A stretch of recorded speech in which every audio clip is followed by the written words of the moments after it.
Hi friends, welcome back to my channel. कैसे हैं आप लोग? उम्मीद करती हूँ बहुत अच्छे होंगे। आज है संडे। मैं उठ गई थी 6 बजे और नहा ली थी। फिर ये लोग सो रहे थे, इनको भी काफ़ी देर से जगा रही थी। आज मैंने कोई भी तैयारी नहीं की है संडे की, क्योंकि मैंने डिसाइड कर रखा था कि आज मैं थोड़ा थोड़ा रेस्ट ही लूँगी। तो कल भी मैंने संडे की कोई तैयारी नहीं की और मैंने इनसे बोला आज तुम अधिकतर काम जो है वो करना। मेरा दिल तो बहुत हो रहा था कि मैं ये कर लूँ वो कर लूँ, इन लोगों की फरमाइशें पूरी करने का। फिर मैंने कहा यार जब तक करती रहूँगी करते ही जाओ। तो इसलिए खुद के बारे में खुद ही को सोचना पड़ता है। और फिर वैसे भी 2 दिन से मेरी तबीयत जो है थोड़ी ख़राब है, क्योंकि बीच बीच में गर्मी हो जाती है तो ये लोग पंखा चला लेते तो मुझे 2 दिन से फीवर सा हो रहा है। और उसमें भी मैं रेस्ट नहीं कर पा रही, क्योंकि चूचू जो है वो ज़्यादा परेशान कर रही थी इन दोनों दिनों में। तो फिर मैंने व्लॉगिंग भी नहीं की। तो आज स्टार्ट किया है कि चलो आज ये है घर पे तो थोड़ा सा चूचू को भी संभाल लेंगे। और ये सब कुछ भी डिसाइड नहीं है, कुछ भी प्लान नहीं है। देखते हैं क्या होता है। घर भी फैल रहा है और इनसे मैंने बोला है चाय बनाने को, तो ये चाय बनाने।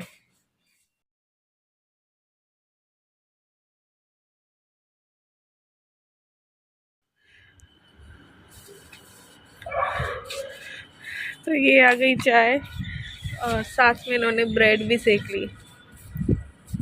तो यही नाश्ता हो गया ना अब तो। है ना? या फिर कुछ और नहीं, आज मैं कुछ नहीं बनाने वाली। नाश्ते से लेकर डिनर तक। तुम आलू की कचौड़ी बनाओगे? नाश्ते से लेकर डिनर तक उसमें आता है अलग। तो बस हम तीनों ने बैठ के चाय पी। आजकल इसको ना थोड़ा सा हम चाय दे देते हैं, इसकी बिल्कुल भी आदत नहीं है चाय वाय पीने की। दूध ही देते हैं अब तक में, इसकी बिल्कुल आदत नहीं पड़ी है। लेकिन आजकल मैं दे देती हूँ कि थोड़ा सा पढ़ाई करती है तो थोड़ा सा नींद ना इसकी खुल जाएगी। तो बस इसके बाद ये इलू तो पढ़ने चली गई थी। फिर इनकी ना ऑयलिंग की और थोड़ी मालिश की, ताकि इनको भी थोड़ा सा सुकून मिले। अब आजकल हमारा कहीं आना जाना तो ज़्यादा होता नहीं है संडे वाले दिन, तो फिर इस तरीके से सुकून से तो थोड़ा बिताए ना। तो इनकी ऑयलिंग की, मालिश की और फिर मैंने अपने बालों की भी ऑयलिंग कर ली थी, ताकि मुझे भी थोड़ा आराम मिल जाए। इनसे बोला तुम मेरे बालों की मालिश तुम कर दो। तो इसी तरीके से हस्बैंड वाइफ को ना एक दूसरे की ना केयर थोड़ा सा करते रहना चाहिए और संडे वाला दिन थोड़ा ऐसे बिताना चाहिए। तो मेन मकसद मेरा इनसे हेल्प लेने का यही रहेगा कि मेरी तबीयत जो है वो काफ़ी ख़राब है, 2 दिन से तो फीवर ही हो रहा है। तो अब मैं आ गई हूँ अंदर। मैं सोची घर में सेट कर देती हूँ, थोड़ी सी डस्टिंग कर देती हूँ और उसके बाद झाड़ू जो है ये लगा लेंगे। और नाश्ता मैं कर देती हूँ, क्योंकि ईलू को आलू की कचौड़ी पसंद है, तो इसलिए मैं सोची बना दूँ तो खाना इनसे बनवाएंगे।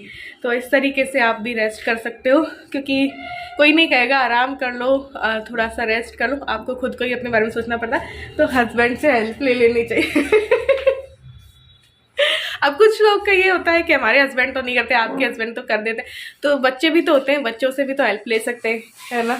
और अधिकतर मैंने देखा है कि सबके हस्बैंड कुछ ना कुछ हेल्प तो करते ही हैं। तो आज इनको पूरा रेस्ट नहीं दूंगी, मैं भी रेस्ट लूंगी। तो सुनो, मैं ना सेट कर दे रही हूँ घर, और ना झाड़ू तुम कर लेना, सफाई, ठीक है? बर्तन भी है क्या? हाँ यार, मेरी तबीयत खराब थी तो कल रात के भी पड़े हैं, थोड़े या ज़्यादा नहीं है। तो मैं पहले नाश्ते की तैयारी करती हूँ, क्योंकि इन दोनों को भूख लगने लगेगी। आज मैं कर दूंगा तुम्हारे सारे तो आलू की कचौरी बना दो। ये इलू इस टेबल को भी ऐसे ही रखेगी, उसके एग्जाम्स चल रहे हैं ना। तो पहले तो मैंने सोचा था कि सेटिंग डस्टिंग भी इनसे ही करवा लूँगी। देखो आना भी चाहिए, हस्बैंड को भी आना चाहिए, बच्चों को भी आना चाहिए, ताकि कभी आपकी तबीयत ख़राब हो तो वो लोग कर पाएँ, घर को संभाल पाएँ। तो थोड़ा थोड़ा ना सबकी हेल्प लेनी चाहिए, सबसे थोड़ा थोड़ा काम करवाना चाहिए, क्योंकि देखो घर सबका होता है, ओनली औरत की जिम्मेदारी नहीं होती है। आप जितना करते जाओगे बस करते जाओगे, पिसते जाओगे, जितना पिसोगे ना उतना पिसते जाओगे। तो अपने बारे में भी थोड़ा सोचना पड़ता है। तो बस सेटिंग का तो मैंने सोचा क्या पता आए नहीं आए, तो मैंने एक बार सेटिंग कर दी, थोड़ी डस्टिंग कर दी, फिर जो है झाड़ू और पोछा जो है ये कर लेंगे। मैं बस नाश्ता जो है ना वो बना लूँगी। तो बस यहाँ पे कपड़े भी निकाल के मशीन में डाल देंगे, तो कपड़ों का काम भी होता रहेगा। और इत्मीनान से बस आज का दिन निकाल रही थी। व्लॉगिंग भी मुझसे हो नहीं रही है क्योंकि तबीयत ख़राब है। तो मैंने कर दिया सेट, मैंने डस्टिंग कर दी। अब ये झाड़ू जो है वो निकाल देंगे और तब तक मैं नाश्ता जो है वो तैयार कर लेती हूँ। फिर पोछे का देखेंगे मैं लगाऊंगी कि ये, वैसे इन्होंने ये बोल रखा है कि आज सारा काम मैं करूँगा। मैं ही करूँगा। तो बस मैं आ गई थी किचन में आलू की कचौरी बनाने के लिए। जयपुर में खुटेटा की जो कचौरी होती है ना वो मिलती है, बहुत टेस्टी होती है आलू की कचौरी। तो वो वाली इलू को बहुत पसंद है, तो मैंने कहा चलो घर पे बना लेते। काफ़ी टाइम पहले बनाई थी, अब बना लेते। तो आलू मैंने पिछली रात ही बॉईल करके रख दी थी। हींग, नमक, मिर्च, अमचूर पाउडर डाल दिया है। अदरक नहीं थी तो सौंठ का पाउडर डाल रही हूँ। देखो अदरक ये ला के ही नहीं दे रहे हैं, तो फिर मेरे सौंठ का पाउडर है तो वो काम उससे चल रहा है। गरम मसाला डाल दिया है, साथ ही पुदीना के कुछ पत्ते कट करके डाल दिए। तो वो वहाँ जो मैं टेस्ट खा के आती हूँ ना, तो सेम टू सेम मुझे वही टेस्ट बनाना था। तो इसलिए ये पुदीना का भी उसमें टेस्ट आता है। इस तरीके से मैंने क्या है कि मसाला जो है बना लिया। आलूओं को बिल्कुल कद्दूकस इसलिए नहीं किया है कि बस हाथों से ऐसे या मैशर से किया है, ताकि उसमें थोड़े थोड़े बाइट आती रहे आलू की ना। और फिर जो है ये हरी मिर्च डाल दी। हरे धनिया की मैं चटनी बना चुकी थी, इसलिए हरा धनिया था नहीं तो वो भी डाल सकते हैं। तो ये कचौड़ी बना के देखना, बहुत ही ज़्यादा टेस्टी बनती है, मतलब खाते ही जाओ ऐसी वाली होती है। तो मसाला मैं क्या है कि हमेशा पकाती हूँ। तो यहाँ पे मैंने राई और जीरा डाल दिया ऑयल में, और साथ ही मैंने लौंग डाल दी है, उसका भी टेस्ट अच्छा आता है। फिर मैंने ये आलू का मसाला जो बनाया था ना वो डाल दिया। इसको हल्का सा सेक लेंगे ताकि कच्चापन नहीं आए कचौरियों में। तो बहुत ही टेस्टी बनी थी, खाते जाओ ऐसी वाली। तो यहाँ पे अब लगा लेते हैं आटा, गूंथ लेते हैं तब तक कि वो और कचौड़ी का जो वो है ना वो ठंडा हो जाएगा आलू। तो यहाँ पे 2 कप मैंने मैदा लिया है। अब इसको छान लेंगे, और छानने के बाद 2 कप मैदा में मैं चौथाई कप के करीब मोयन डाल रही हूँ। अब मैं तेल का डाल रही हूँ, घी का नहीं डाल रही हूँ। आप घी का भी डाल सकते हो, घी का भी बहुत अच्छा रहता है, क्रिस्पी बनती है। फिर मैंने थोड़ा सा नमक डाले। मैं घी का क्यों नहीं डालती हूँ, क्योंकि मुझे थोड़ी सी प्रॉब्लम है, मेरी सांस उठ जाती है घी के मोयन वाली चीज़ें और खा लेती हूँ। तो घी मैं ज़्यादा नहीं खा सकती, बस रोटी में लगा हुआ और ऐसे ही खाती हूँ। तो यहाँ पे फिर नरम आटा मैंने गूँथ लिया है, टाइट नहीं गूँथना है, जैसे हम रोटी का गूँथते हैं ना वैसे गूँथना है ना। तो इस तरीके से गूँथ लिया। पंखा चला लो, तो आज ये पोछा भी लगा रहे।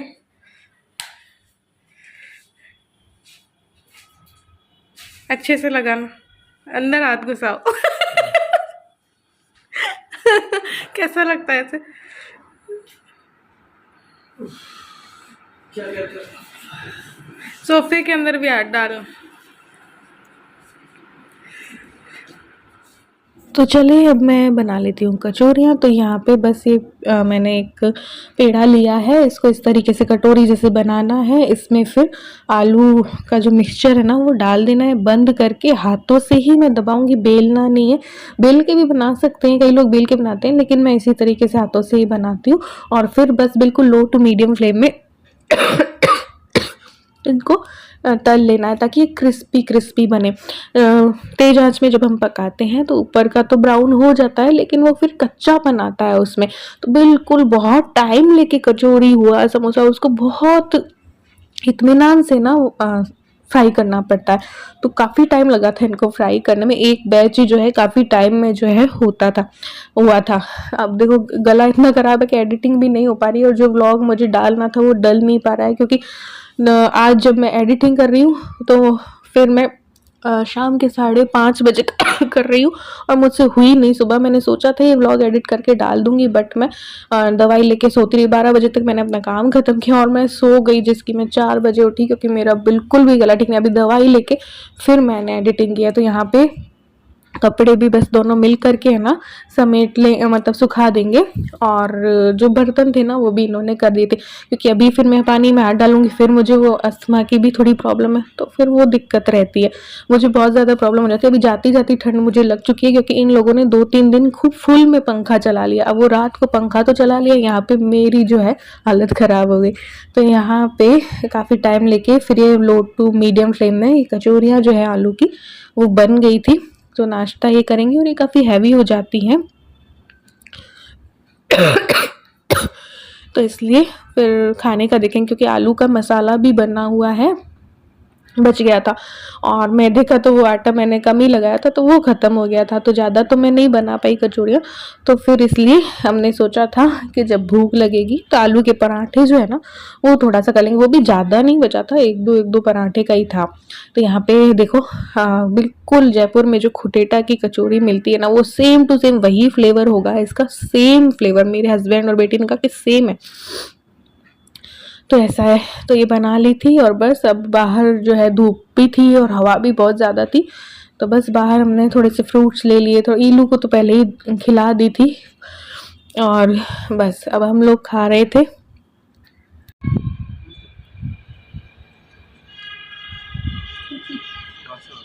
Mind blowing.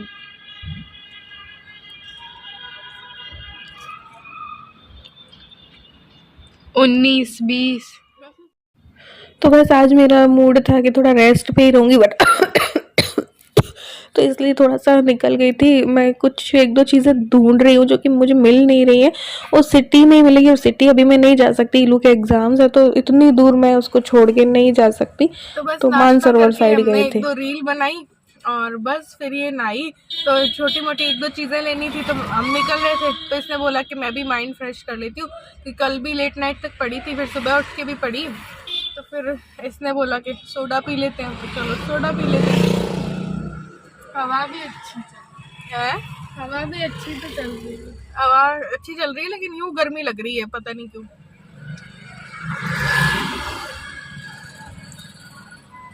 ऐसे ही मेरा दिल हुआ था पपीता का, तो ये पपीता देख रहे हैं। मानसरोवर आए हम, मानसरोवर। पूरा वो नाश्ते का वो निकल गई। मतलब जरूरी है घर से बाहर जब भी निकलेंगे, इन दोनों घर से बाहर जब भी निकलेंगे कुछ पेट में जाना चाहिए, जरूरी है। हाँ, फिर बचत ऐसे ही नहीं होती है, तो ये सीख ले लो कि घर से बाहर निकलो तो कुछ भी फालतू में नहीं खरीदना घर से निकलो ही मत क्योंकि घर से निकलो तो गड़बड़ हो जाता है मामला, कुछ ना कुछ ये दोनों मेरे इतने है ना शौकीन है ना खाने पीने के, दोनों ही जने बाप बेटी, रुक नहीं सकते ये लोग। अब ये जबरदस्ती की है। अब लेने को मैंने क्या कहा था, मुझे पीना नहीं था, मुझे आजकल इच्छा नहीं होती है, तो मैंने सिर्फ बोला कि इलू को ले दो, है ना, तो ये लेने गया था एक कि उसके, फिर मुझे लगा कि एक खाली बैठी रहेगी, क्या करेगी, पी लेगी। तो मुझे चाहिए ही नहीं होता ना, मुझे कौन सा बारह है, बारह ही नहीं है। तो ये है 2 हो गए, हालांकि 30 रुपए है लेकिन ये 30 करके ही बूंद बूंद करके गड़ा भरता है और बूंद बूंद करके खाली। अब देखो एक 5 मिनट में क्या क्या हुआ, 30 रुपए इसके, 50 रुपए का पपीता लिया है, 50 और 30 80 और 40 का ये स्ट्रॉबेरी ले लिया, लग गया तो कोई मतलब नहीं था, तो 80 और 40 120 रुपए 5 मिनट में चले गए। और पता है हमारे कितने जाते हैं पैसे, है ना, एक दिन में बहुत बहुत खर्च होते हैं, 1000 से ऊपर भी पहुंच जाता है एक दिन का। इतना खर्चा है ना, देखो भगवान भी भेज रहा है, इतने खर्चे है ना, क्यों चूचू के प्रति कई चीजें करनी पड़ती है, कभी कोई खर्चा आया कभी कोई खर्चा, तो बहुत खर्चे हो रहे हैं अभी। और हम घूमते घामते हैं तो पेट्रोल लगता है, पेट्रोल और लगता दूसरा है है ना, मार्च में इतने खर्चे आने वाले हैं, इलू का एडमिशन है, और ये जो मेडिक्लेम वाली है ना, जो ये वो क्या होते हैं, क्या कहते हैं उसको, मेडिक्लेम का पॉलिसी का वो, हाँ वो होगा, तो वो भी है। फिर मुझे बीकानेर भी जाना है क्योंकि मम्मी के पास मुझे जाना पड़ेगा एक बार, तो बहुत खर्चे है मार्च में भी, अभी देखना। अल्लाह ताला कर रहा है सब, अल्लाह ताला। लेकिन वही है कि पता नहीं भगवान ही संभाल रहा है। तो बस यहाँ पे दोपहर हो गई थी, एक दो रील बनाई थी इंस्टाग्राम के लिए, और यहाँ पे फिर थोड़ी सी भूख लगी तो इन्होंने आटा लगा लिया था, और क्योंकि आलू का थोड़ा सा मसाला रखा था तो इन्होंने बोला कुछ आलू के बना लेंगे, कुछ जो है नमक मिर्च के बना लेंगे।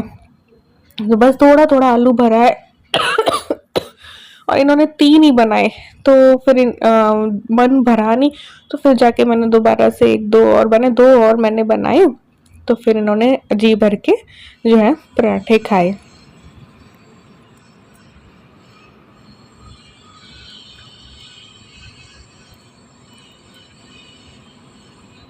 हर संडे आलू का पराठा होता है, संडे मतलब आलू का पराठा। तो हम दोनों ने खाया था आलू का पराठा। फिर जो है इलू ने उस टाइम पे मना कर दिया था कि नहीं मुझे भूख नहीं है, वो सो गई थी थोड़ी देर, फिर जो है उठी तो उसको भूख लगी, तो बस उसके लिए चने का पराठा मैंने बना दिया था।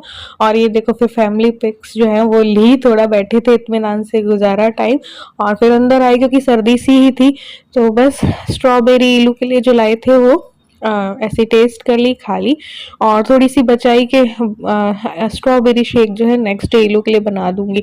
थोड़ा बहुत ही टेस्ट किया, 100 की 3 भी मिल रही थी, बट मैंने कहा इतनी लेके क्या करेंगे, ये लेने वाले थे 100 की 3, बट मैंने कहा नहीं एक ही लो, फिर इलू का दिल भर जाता है एक ही से, फिर वो खाती नहीं है और बस ऐसे ही सड़ जाती हैं चीज़। तो बस शाम को जो है हम थोड़ा सा निकल गए थे महेश नगर के साइड, क्योंकि मैं थोड़ा सा उदास हो गई थी, रोने लग गई थी। तो फिर इन्होंने कहा चलो घुमा के लाता हूँ, और सड़क देखोगी, लोगों को देखोगी, रौनक देखोगी सड़क की, तो तुम्हारा माइंड जो है वो फ्रेश हो जाएगा। और साथ ही में जो है बाहर ही डिनर कर लेंगे। अब डिनर में इन्होंने कहा था कि राज कचौरी खा लेंगे, क्योंकि जब हमने महेश नगर की राज कचौरी खाई थी एक जगह की, वो बहुत टेस्टी लगी थी और 50 रुपए की थी, तो तीनों अपन अलग अलग ले लेंगे, तो अपन को खाना भी नहीं बनाना पड़ेगा, क्योंकि मेरी तबीयत भी खराब थी तो हो रहा नहीं था मुझसे कुछ, और फिर मैं डाउन हो जाती हूँ पापा को जब याद करती हूँ। तो शाम का टाइम थोड़ा सा भारी होता है, कहना बहुत आसान होता है, लेकिन करना, जिस पर बीत रही होती है उसको करना बहुत मुश्किल है। बहुत स्ट्रांग रह के सब कुछ कर भी रहे हैं, लेकिन दिन में ऐसे कई पल आते हैं जब वीक पड़ जाते हैं।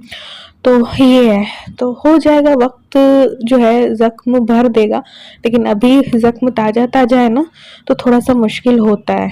तो और अभी ये होते हैं तब तो फिर भी निकल जाता है, लेकिन अकेले में थोड़ा मुश्किल होता है। तो चलिए मिलते हैं नेक्स्ट व्लॉग में, तब तक के लिए bye, love you all, thanks for watching.